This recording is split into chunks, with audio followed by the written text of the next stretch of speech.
Lebanda Esrael na Chatthariba strike sing Asina Chingnaba Leirabasu US Amasung Eran gi Wari HOURAGANI.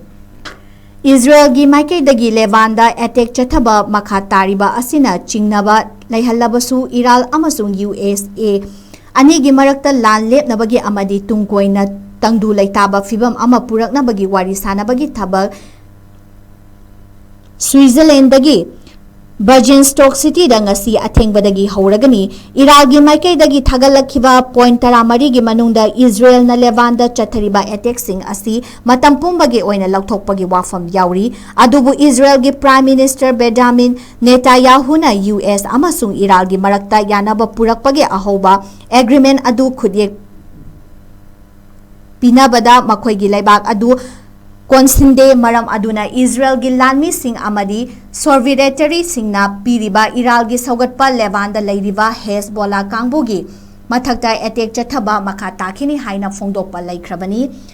USA gi President Donald Trump amasung Iral gi President Masoud Pezeshkiana Memorandum of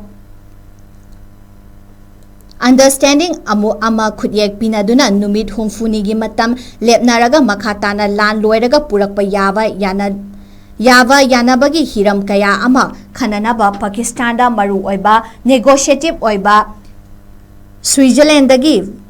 Bergenton City da makhatana US ki delegation amadi Iran gi official single loinana wari sanabagi thabak adu ngasidagi haugadawri Wari sanaba aduda Pakistan natana Twitter laibaki negotiating singsu yauri ngasi nungthil Iran amasung USA gi mihut sing aduna preliminary agreement ama khudyek pikhraba matung makhataba wari sing sanaba HOURAGANI haina confirm tawrakhibani